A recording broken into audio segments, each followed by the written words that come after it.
இயேசுவுக்குரிய சகோதரர்களே சகோதரிகளே, கடந்த திங்கட்கிழமை முதல் எனக்கு ஒரு கேள்வி ஓடிக்கொண்டே இருக்கிறது. அந்த கேள்வியோடு இந்த மறைவுரையை உங்களுக்கு நிகழ்த்தலாம் என்று நினைக்கிறேன். இப்போ திருத்தந்தை இறந்துட்டாங்க அப்படிங்கிறதுக்காக உலகம் முழுவதுமே ஒரு வகையான நிகழ்வுகள் போய்கொண்டே இருக்கிறது. நாமும் அந்த நிகழ்வு இன்றைக்கு பங்கெடுத்து கொண்டே இருக்கிறோம். நமக்கு பிடித்தமான இல்லை என்றால் மதிப்பிற்குரிய ஒருவர் இருந்திருக்கிறார். நானும் அடிக்கடி என்னுடைய மறைவுரைகளை சொல்வது உண்டு, நான் சந்திக்கிற மனிதர்களிடமும் சொல்வது உண்டு. திருத்தந்தை பிரான்சிஸ் வாழ்ந்த காலத்துல நான் ஒரு குருவானவராக இருப்பதை குறித்து ரொம்ப மகிழ்ச்சி அடைகிறேன், பெருமைப்படுறேன், இப்படி சொல்வது அடிக்கடி. ஏன்னா அவருடைய வாழ்க்கை அவ்வளவு என்னை பாதித்திருக்கிறது. அவருடைய வாழ்க்கை தொடக்கத்திலிருந்து இந்த நாட்கள் வரை ஒவ்வொரு நிகழ்வாக பார்க்கிற பொழுது நிறைய பாதித்திருக்கிறது. எனவே நான் சொல்வேன், இப்படிப்பட்டவருடைய காலத்தில் நான் ஒரு சாமியாராக குருவாக இருப்பது எனக்கு மகிழ்ச்சி, ஒரு பெருமை, ஒரு பெருமிதம் அப்படின்னு சொல்வது உண்டு. ஆனால் திங்கட்கிழமை ஒரு கேள்வி எனக்குள்ள ஓடிக்கிட்டே இருக்குது. அவர் இறந்துட்டார் அப்படிங்கிற செய்தி கேட்ட பிறகு ஒரு சொட்டு கண்ணீர் கூட எனக்கு வரல. எனக்கு கண்ணீர் வரல. ஒரு வகையான உள்ளார்ந்த வருத்தமும் எனக்குள்ள எழும்பலை. உங்களுக்கு யாருக்காவது வந்திருக்குமா அப்படிங்கிற கேள்வி நீ கேட்டு பாருங்க. கண்ணீர் வந்ததா, இல்லைன்னா ஒரு ஆழ்ந்த வருத்தம் நமக்குள்ள ஏற்பட்டுச்சா, இல்லைன்னா இன்னைக்கு நம்ம உட்கார்ந்து இருக்கிறோம் என்ன மனநிலையோட இந்த இடத்துல வந்து உட்கார்ந்து இருக்கிறோம்? இந்த கேள்வியை நம்ம எல்லாருமே கேள்வி கேட்கும். குறித்து ஒரு சில வாழ்க்கை நிகழ்வுகளை சொல்லிவிட்டு இன்னைக்கு நாம அவரிடமிருந்து கற்றுக்கொள்ள வேண்டிய பாடம் என்ன, அதையும் நம்ம உள்வாங்கிட்டோம்னா நன்றாக இருக்கும் என்று நினைக்கிறேன். முதல் பாடம், இறப்பு என்பது நம்மளால என்ன செய்ய முடியாது, யாராலையும் தவிர்க்கவே முடியாது. நாமும் ஒரு நாள் என்னதான் செய்ய போகிறோம், சாகதான் போறோம். சாகர கருவாயில சாகர இடத்தில் இருக்கக்கூடிய நாம நீ ஒரு கேள்வி கேட்கணும். திருத்தந்தை பிரான்சிஸ் ஏதோ ஒன்றை இந்த பூமிக்கு விட்டு சென்றிருக்கிறார். ஏதோ ஒன்றை விட்டுட்டு போயிருக்கிறாருன்னா, யாரோ ஒரு நபர், யாரோ ஒரு குடும்பம், இந்த உலகம் ஒட்டுமொத்தத்தில் அவரால் தாக்குதலுக்கு உள்ளாயிருக்கு. தாக்குதல்னா நெகட்டிவா இல்லை, பாசிட்டிவான ஒரு தாக்குதல். இப்படிப்பட்ட ஒரு திருத்தந்தையா, இவங்கள மாதிரி நம்மளால வாழ முடியாதா, இப்படிப்பட்ட ஒரு மனிதர் இருந்திருக்கிறாரா? இவரை குறித்த விவாதம் இன்றைக்கு எல்லா தளங்களிலும் போய்கொண்டே இருக்கிறது. அந்த தருணத்துல இவர் இறந்தாலும் ஏதோ ஒரு விஷயத்தை இந்த பூமிக்கு விட்டுட்டு போயிருக்கிறார். நீங்களும் நானும் இறக்க போகிறோம், நாம எதை விட்டுட்டு போகிறோம்? இந்த கேள்வி முதல்ல நம்ம எல்லாருக்குமே எழுப்பணும். ஒவ்வொரு இறப்பு நிகழ்விலும் எழுப்பப்பட வேண்டிய கேள்வி இது. நான் எதை இந்த பூமிக்கு விட்டுட்டு போக போறேன்? ஏன்னா இறக்கதான் போகிறீங்க, நீங்க இறக்க போறீங்க, நானும் இறக்க போகிறேன். எதை விட்டு விட்டு போகிறோம்? இந்த மனநிலையோட இந்த மறைவுக்குள்ள போகும். இவர் நமக்கு கிடைத்த 266வது திருத்தந்தை அவர்கள். ஒரு சில விஷயங்களை நீங்க உள்வாங்கிக் கொள்வோம், சரிங்களா? 266வது திருத்தந்தை. இவர் திருத்தந்தையாக உயர்த்தப்பட்ட நாள் 2013 மார்ச் 21. இதை மனதில் வைத்துக் கொள்வோம். இவருடைய ஒரிஜினல் நேம் என்ன அப்படின்னா பெர்கோலியா, அதுதான் அவருடைய நேம். ஆனா இந்த நேம பெயர் அவர் மாற்றிக்கொண்டார். என்னன்னு மாற்றிக்கொண்டார்? பிரான்சிஸ் அப்படின்னு மாற்றிக்கொண்டார். முதல்ல இந்த பெயரை கேட்டவுடனே எனக்கு தோன்றியது என்ன அப்படின்னா, பிரான்சிஸ் சேவியர், சவிலியார் வச்சு அந்த பெயரை தனக்கு அவர் ஒரு பெயராக வைத்திருக்கிறாரோ என்று நான் சிந்தித்த பொழுது ஒரு மாற்று கருத்து வந்தது. இல்லை, அவருடைய பெயரை தேர்ந்தெடுத்ததற்கான காரணம் பிரான்சிஸ் அசிசியார். ஏன் இந்த பிரான்சிஸ் அசிசியாருடைய பெயரை தனக்காக அவர் சூட்டிக் கொண்டார் என்றால், அவருடைய மனதில் ஆழமாக இருந்தது, அவரை போல ஒரு தரித்திர வாழ்க்கை, ஒரு ஏழ்மையான ஒரு வாழ்க்கையை நான் வாழ வேண்டும். அவர் எப்படி இயற்கையோடு இணைந்து இயற்கையோடு கடவுளை கண்டு வாழ்ந்தாரோ அதுபோல நானும் வாழ வேண்டும் என்பதற்காக ஒரு பணிவான, ஒரு பணிவுள்ள வார்த்தையை திருத்தந்தை பிரான்சிஸ் அவர்கள் தன்னுடைய பெயரை மாற்றிவிட்டு பிரான்சிஸ் என்கிற பெயரை அவர் எடுத்திருக்கிறார். கடந்த 1300 வருடங்களில், ஏன்னா 700 தான் ஒரு திருத்தந்தை அப்படி இருந்தாங்க. கிட்டத்தட்ட 1300 வருடங்களில் முதல் முறையாக வந்து ஐரோப்பியர் இல்லாத ஒரு திருத்தந்தை இவர். பெரும்பான்மையா 1300 கடந்த 1300 ஆண்டுகளா யார் திருத்தந்தையா இருக்கிறாங்க அப்படின்னா ஐரோப்பா கண்டத்தை சார்ந்தவர்களா இருக்கிறாங்க. முதல் முறையா 1300 ஆண்டுகளுக்கு பிறகு ஐரோப்பியர் இல்லாத ஒரு முதல் திருத்தந்தை நமக்கு கிடைத்திருக்கிறார். சேஷ சபை துறவியர்கள் இதுவரை திருத்தந்தையரா யாருமே வந்ததில்லை, முதல் திருத்தந்தையராக. சேஷ சபை துறவியாக இருந்த இவர் முதல் திருத்தந்தையராக தேர்ந்தெடுக்கப்பட்டிருக்கிறார். மூன்றாவதாக லத்தீன் அமெரிக்க நாடுகள், அந்த நாடுகளிலிருந்து வந்த முதல் திருத்தந்தை இவர் தான். இது அவரை குறித்து ஒரு ஜென்ரலான ஒரு இன்ட்ரோடக்ஷன். இதுவே வியப்புக்குரிய ஒரு விஷயம். இதுவரை ஐரோப்பியா கண்டத்தை தாண்டி யாருமே வந்திருக்கிறார் என்றால் அது ஒரு வியப்புக்குரிய விஷயம். ஏன்னா சேஷ சபை துறவிகளை குறித்து நமக்கு தெரியும், அற்புதமா கல்வி பணி ஆற்றக்கூடியவங்க. 2000 வருடங்களா அப்படிப்பட்டவங்க வந்ததே இல்லை. அப்படின்னா அப்படிப்பட்ட ஒரு சபையிலிருந்து தேர்ந்தெடுக்கப்பட்டிருக்கிறார் என்றால் அது அற்புதமான காரியம். இந்த திருத்தந்தை குறித்து நிறைய விஷயங்கள் உண்டு. அதுல ஒரு சில காரியங்களை நான் முதல்ல பதிவு செய்கிறேன். முதல்ல இவர் அந்த பாரம்பரியம் என்று சொல்லக்கூடிய விஷயத்தை உடைக்கக்கூடிய ஒரு திருத்தந்தையாக இருந்திருக்கிறார். இன்றைக்கு நம்ம மத்தியில் நிறைய பேர் இருப்பீங்க, பாரம்பரியத்தை கையில தூக்கி கொண்டு ஆடக்கூடியவர்கள். அதுல அர்த்தமே இல்லாவிட்டாலும் அதனுடைய பாரம்பரியம், அந்த பாரம்பரியத்தை நாங்கள் கடைபிடித்து ஆட வேண்டும் என்று சொல்லக்கூடிய இந்த திருச்சபை மத்தியில் திருத்தந்தையுடைய தலைவராக இருந்த இந்த திருத்தந்தை பிரான்சிஸ் அந்த ட்ரெடிஷனல், அந்த பாரம்பரியத்தை உடைத்தவராக இருக்கிறார். எதெல்லாம் உடைக்கிறார் அப்படின்னா, முதல்ல அவர்கள் தங்கியிருந்த அரண்மனை, திருத்தந்தைக்கு என்று ஒரு அரண்மனை உண்டு. எல்லா திருத்தந்தைகளும் அந்த அரண்மனைக்குள்ளாக தான் வாழ்வார்கள். முதல் முறையா அந்த திருத்தந்தையை விட்டுவிட்டு, அந்த அரண்மனையை விட்டுவிட்டு விருந்தினர் மாநில எளிமையாக வாழ்ந்த ஒரு திருத்தந்தை நமது திருத்தந்தை பிரான்சிஸ் அவர்கள். இரண்டாவதா அவருக்குன்னு ஒரு வகையான ட்ரெஸ்ஸஸ் இருக்கும், ட்ரெஸ் கோட். ஏன்னா இப்ப வந்து பாருங்க, இந்த வெயில்ல கூட இந்த ட்ரெஸ் கோட நம்மளால மாற்ற முடியாது. ஏன் அப்படின்னா இது என்னது பாரம்பரியம். திருத்தந்தைக்கு என்று ரொம்ப விலை உயர்ந்த ஒரு பாரம்பரிய உடை இருந்தது. அதை அவர் மாற்றிவிட்டு மிக சாதாரண உடையை திருத்தந்தை அவர்கள் அணிகிறார். மூன்றாவதாக திருத்தந்தைக்கு என்று ஸ்பெஷலா ஒரு வாகனம் இருக்கிறது. எனக்கு இந்த வாகனம் எல்லாம் வேண்டாம் என்று அவற்றையெல்லாம் ஒதுக்கிவிட்டு மிக சாதாரண காரில் பயணம் செய்த ஒரு திருத்தந்தை. அதற்கு முன்பு அவர் ஆட்சி பிஷப்பா இருக்கும்போது எப்படி வாழ்ந்திருக்கிறார் என்றால் காரில் அவர் பயணம் செய்ததே கிடையாது. திருத்தந்தை ஆனதுக்கு அப்புறம் தான் அவர் காரில் பயணம் செய்தார். அதுக்கு முன்னாடி டிரான்ஸ்போர்ட், ஏன்னா பப்ளிக் டிரான்ஸ்போர்ட், பேருந்து, பொது பேருந்துகளை பயன்படுத்தி தான் அவர் பயணம் செய்து வளர்த்தார். ஆயிரத்தில் இருக்கக்கூடிய மிகப்பெரிய மாநிலங்கள் அவர் வாழ்ந்தது இல்லை. சாதாரண வீடுகள்ல வாடகைக்கு எடுத்து வாழ்ந்த ஒரு அற்புதமான துறவி இவர். இது மூன்று விஷயம். இது வேற ஒரு விஷயம் இருக்குது. நான்காவது விஷயம், ஒரு போன் திருத்தந்தைக்கு சாதாரணமா யாராலையும் அடிச்சிட முடியாது.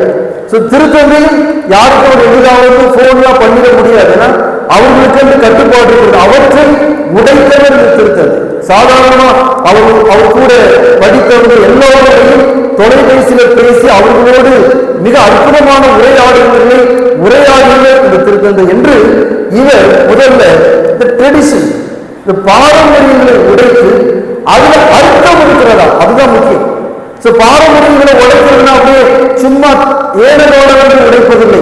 நான் இவற்றையெல்லாம் உடைக்கிறேன் என்றால் நான் மக்களுக்கு கீழாக, ஏனென்றால் எவனுடன் பணியாளனாக பணியாற்ற விரும்புகிறானோ அவன் கடைப்பட்ட பணியாளராக இருக்க வேண்டும் என்கிற மனநிலையில் தன்னை தாழ்த்தி கொண்டு இந்த பாரம்பரியங்கள் என்னுடைய தாழ்ச்சிக்கு தடையாக இருக்கும் என்றால் நான் அவற்றை உடைக்கிறேன் என்று தன்னை தாழ்த்துவதற்காக இப்படிப்பட்ட பாரம்பரியங்களை உடைத்து திருத்தந்தை நமது திருத்தந்தை பிரான்சிஸ் அவர்கள். அவருக்கு ஒரு நிக்நேம் உண்டு, ஏன்னா பட்ட பெயர், நம்ம பட்ட பெயர் அப்படின்னு சொல்லுவோம். அவருக்கு என்ற ஒரு நிக்நேம் கொடுத்திருக்கிறாங்க. என்ன பெயர் என்றால் the Pope of the slums, சேரிகளினுடைய திருத்தந்தை. இந்த வார்த்தையே ரொம்ப ஆழமான வார்த்தை. சேரிகளின் திருத்தந்தை. நம்ம சொல்லுவோம்ல கலிஜான ஏரியா, இதெல்லாம் ஒதுக்கப்பட்ட ஏரியா, இந்த இடத்துக்கு நம்ம போகக்கூடாதுன்னு ஒதுக்கப்பட்ட அந்த இடங்களில் ஒரு திருத்தந்தையாக இந்த திருத்தந்தையை அவர்கள் பார்த்திருக்கிறார்கள் என்றால் இவர் பணி செய்தது, அவர் சென்று பார்த்தது எல்லாமே மிக சாதாரணமான ஒதுக்கப்பட்ட ஓரங்கட்டப்பட்ட மக்களோடு வாழ்ந்த முதல் திருத்தந்தை என்றால் அது திருத்தந்தை பிரான்சிஸ். கடைசியா மூன்றாவது விஷயமா இவரை குறித்து ஒரு வதந்தி பரப்பப்பட்டது. என்ன வதந்தி அப்படின்னா, இவர் LGBT அதற்கு சப்போர்ட் பண்றார் அப்படின்னா என்னன்னு தெரியும் நினைக்கிறேன். ஓரின சேர்க்கையாளர்கள் இல்லை என்றால் திருநங்கைகள், இவர்களுக்கெல்லாம் இவர் சப்போர்ட் பண்ணக்கூடிய ஒரு திருத்தந்தை என்கிற ஒரு மோசமான பெயரை இந்த திருத்தந்தைக்கு தந்து இவரை பார்த்து சொல்றாங்க, இவர்தான் அந்தி கிறிஸ்து என்று பிரிவினை சகோதரர்கள் சொல்லக்கூடிய அளவிற்கு இவர் இருந்தார் என்றால் இவருடைய வாயிலிருந்து வந்த வார்த்தை அப்படிப்பட்ட வார்த்தை. அவர் என்ன சொன்னார் என்றால், நான் ஓரின சேர்க்கையாளர்களை அன்பு செய்கிறேன் அப்படின்னு சொன்னார். என்ன அப்ப உடனே எல்லாரும் இல்லை, இது ஒரு கத்தோலிக்க பாரம்பரியத்தில் இருக்கக்கூடிய ஒரு திருத்தந்தை பேசக்கூடிய வார்த்தை இல்லையே என்று அவரை புறக்கணிக்கிறார்கள், அவருக்கு எதிராக பேசுகிறார். ஆனால் அவர் சொன்னது என்ன அப்படின்னா, இவர்கள் இப்படிப்பட்ட ஓரின சேர்க்கையாளர்களாக இருந்தாலும் நான் அவர்களை அன்பு செய்கிறேன். இது அப்படி நீங்க இயேசுவோட ஒப்பிட்டு பாருங்களேன். விபச்சாரியை பார்த்து இயேசு சொல்கிறார் அம்மா அப்படின்னு சொல்றார்.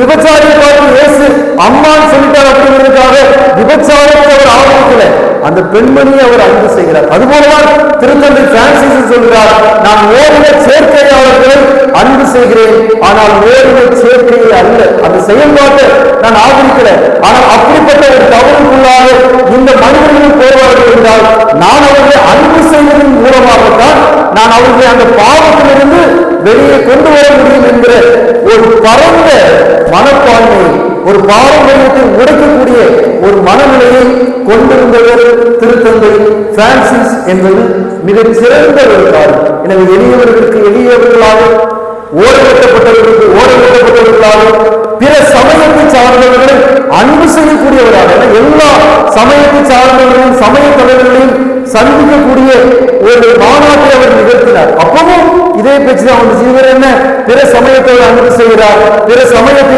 ஆதரிக்கிறார் என்கிற கேள்விகள் எல்லாம் திருத்தந்தை நோக்கி எழுப்பப்பட்டாலும் இந்த பாரம்பரியங்களை உடைத்து, ஏனென்றால் இயேசு ரொம்ப அழகாக சொல்லுவார்கள், சட்டம் என்பது மனிதனுக்காக அல்ல, மனிதர்களுக்காகத்தான் சட்டம்.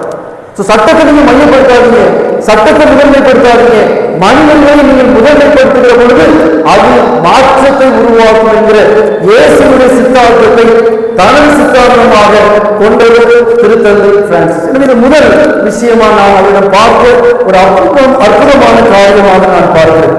இரண்டாவது விஷயமாக அவர் எழுதிய திருமடல்கள், 4 திருமடல்கள் அவர் எழுதியிருக்கிறார். நான் உங்கள்கிட்ட நீங்க அறிமுகப்படுத்த விரும்புகிறேன். நிறைய புத்தகங்கள் வாசிக்கிறீங்க, நிறைய காணொலிகள் நீங்க யூடியூப்ல பார்க்கறீங்க. தயவு செய்து திருத்தந்தை பிரான்சிஸ் அப்படின்னாலே அவருடைய முகத்திரை என்றால் அவருடைய முகம் இந்த 4 திருமடல்கள், தயவு செய்து திருத்தூது மடல்கள், இதை நீங்க வாசித்து பார்க்க நேரம் கிடைக்கிற பொழுது இதனுடைய சம்மரி எல்லாமே யூடியூப்ல வலைதளங்களில் இருக்கிறது. இல்லை என்றால் நீங்க கூகுள் பண்ணி பார்த்தீங்கன்னா அவருடைய சம்மரி தயவு செய்து நேரம் கிடைக்கிற பொழுது இந்த 4 திருத்தூது மடல்களை நீங்க வாசித்து பாருங்க. இந்த 4 திருத்தூது மடல்கள் என்னவென்றால் 2013ஆம் ஆண்டு அவர் எழுதிய லூமன் ஃபீதே அப்படின்னா என்ன ஆங்கிலத்தில் தி லைட் ஆஃப் ஃபெய்த், நம்பிக்கையின் ஒளி அப்படிங்கிற ஒரு திருத்தூது மடலை எழுதியிருக்கிறார். நம்பிக்கையின் ஒளி. இதில் அவர் எதை குறித்து எழுதுகிறார் என்றால், எது விசுவாசம், எது நம்பிக்கை. நாம நினைக்கிறது போல அவர் விசுவாசத்தை அங்கு அவர் குறிப்பிடவில்லை. தயவு செய்து வாய்ப்பு கிடைச்சிச்சுன்னா போய் வாசித்து பாருங்க. அன்பு செயல்தான் விசுவாசம் என்பதை அவர் அழுத்தமாக பதிவு செய்கிறார். ஆக இது முதல் திருத்தூது மடல். இரண்டாவது திருத்தூது மடல் 2015ஆம் ஆண்டு எழுதுகிறார். லவ்டாட்டே சே அப்படின்னா பிரைஸ் டு பி, தமிழ்ல உமக்கே புகழ் அப்படிங்கிற ஒரு திருத்தூது மடல் எழுதுகிறார். இந்த திருத்தூது மடல் எது சம்பந்தப்பட்டது என்றால், இயற்கையை நீங்கள் நேசியுங்கள். ஏனென்றால் இயற்கை என்பது கடவுள் வாழக்கூடிய ஆலயம். இயற்கை என்பது கடவுள் அங்கிருந்து நம்மை ஆசீர்வதிக்கக்கூடிய ஒரு ஆலயம் என்பதை உணர்ந்து நீங்கள் இயற்கையை நேசிக்க வேண்டும் என்று அறைகூவல் விடுத்தவர் இந்த திருத்தந்தை பிரான்சிஸ் அவர்கள். மூன்றாவதாக அவர் எழுதிய திருத்தூது மடல் 2024 அவர் எழுதுகிறார் ஃப்ரெட்டர்னி டேட்டி அப்படிங்கிற திருத்தூது மடல். ஆங்கிலத்தில் ஆல் பிரதர்ஸ் அண்ட் சிஸ்டர்ஸ், தமிழ்ல அனைவரும் உடன் பிறந்தோர் அப்படின்னு ஒரு திருத்தூது மடல் எழுதுகிறார். இந்த திருத்தூது மடல் இந்த உலகத்தில் இருக்கிற எல்லோருமே அவர்கள் பிற சமயத்தை சார்ந்தவர்களாக இருந்தாலும் சரி, கடவுளை வேண்டாம் என்று வெறுப்பவர்களாக இருந்தாலும் சரி, அவர்கள் எல்லோருக்கும் விண்ணகம் உண்டு, அவர்கள் எல்லோருமே சகோதர சகோதரர்கள் என்கிற அழுத்தத்தை தரக்கூடிய ஒரு அற்புதமான திருத்தூது மடல். 4ஆவதாக அதே ஆண்டு நவம்பர் மாதத்தில் எழுதுகிறார் டிட்டேலிக்ஸ் நோஸ் அப்படிங்கிற ஒரு திருத்தூது மடல். அந்த திருத்தூது மடல் ஆங்கிலத்தில் he loved us அப்படிங்கிறது, தமிழ்ல இயேசுவின் திரு இருதயத்தின் மனித மற்றும் தெய்வீக அன்பு குறித்து ஒரு அற்புதமான திருத்தூது மடல். இயேசுவின் திரு இருதயம் நம்ம எவ்வளவு அன்பு செய்கிறது, அந்த அன்பு எப்படி பிறரிடம் வெளிப்பட வேண்டும் என்று சொல்லக்கூடிய ஒரு திருத்தூது மடல். இந்த திருத்தூது மடல் வாய்ப்பு கிடைக்கிற பொழுது இந்த திருத்தூது மடலை நீங்க வாசித்து பாருங்க. கடைசியா அவர் சொன்ன வார்த்தையை கொண்டு இந்த திருத்தூது மடல அவர் எழுதின அந்த வார்த்தையை கொண்டு நான் முடிக்கிறேன். அவர் சொல்வார், நீங்கள் இயேசுவை எடுத்து பிழிவீர்கள் என்றால் அங்கு வழிவது இரத்தம் அல்ல அன்பு என்று சொல்வார். இயேசுவை எடுத்து நீங்கள் பிழிவீர்கள் என்றால் அங்கு வழிவது இரத்தம் அல்ல அன்பு. நீங்கள் விவிலியத்தை எடுத்து பிழிவீர்கள் என்றால் அங்கு வழிவது காய்கள் கூட அல்ல அன்பு என்கிற ஒரு ஆழமான பதிவை அவர் பதிவு செய்கிறார். அவர் சொல்லிவிட்டு சொல்வார், கிறிஸ்தவத்தினுடைய அடிப்படையே அன்புதான். அன்பு இல்லை என்றால் கிறிஸ்துவம் இல்லை. அன்பு செயல்பாடு இல்லை என்றால் கிறிஸ்துவம் இல்லை. நீங்கள் சடங்குகளையும் சம்பிரதாயங்களையும் மட்டும் தலையில் வைத்துக் கொண்டு அன்பை மறந்து விடுவீர்கள் என்றால் இந்த சடங்குகளும் சம்பிரதாயங்களும் வீண் என்று அழுத்தமாக பதிவு செய்த ஒரு திருத்தந்தை, அதை வாழ்ந்தும் காட்டிய ஒரு திருத்தந்தை. அப்படிப்பட்ட ஒரு திருத்தந்தையை நாம் இழந்திருக்கிறோம். அவரை இழந்ததுக்கு வெறுமனே இந்த திருப்பலியோட முடிப்பதை விட்டுவிட்டு அவர் என்ன சொன்னாரோ என்ன செய்தாரோ அதை நமது வாழ்வாகும். அன்பும் நமது பார்வையாகட்டும், அன்பும் நமது மூச்சாகட்டும், அன்பும் நமது வார்த்தையாகட்டும், அன்பும் நமது செயல்பாடாகட்டும், நாமும் நல்ல கிறிஸ்தவர்களாக வாழ முடியும். ஆண்டவர் நாமே இந்த அற்புதமான ஆன்மாவை தன்னுடைய கரங்களில் ஏற்றுக்கொண்டு நிச்சயமான இந்த இடத்துல பதிவு செய்கிறேன், இவர் புனித நிலைக்கு உயர்த்தப்படுவது நிச்சயம். நிச்சயமே உயர்த்துவாங்கன்னா இவருடைய கல்லறையில அற்புதங்கள் நடக்கும், நிறைய அதிசயங்கள் நடக்கும். இவர் புனித நிலைக்கு உயர்த்தப்படுவார். இவரை கொண்ட ஆலயங்கள் நிச்சயமாக இந்த கிறிஸ்துவ சமூகத்தில் உருவாகும். எனவே அதற்காக நாம் தொடர்ந்து ஜெபிப்போம். இவரும் நமக்காக தொடர்ந்து ஜெபிப்பாராக. ஆமென்.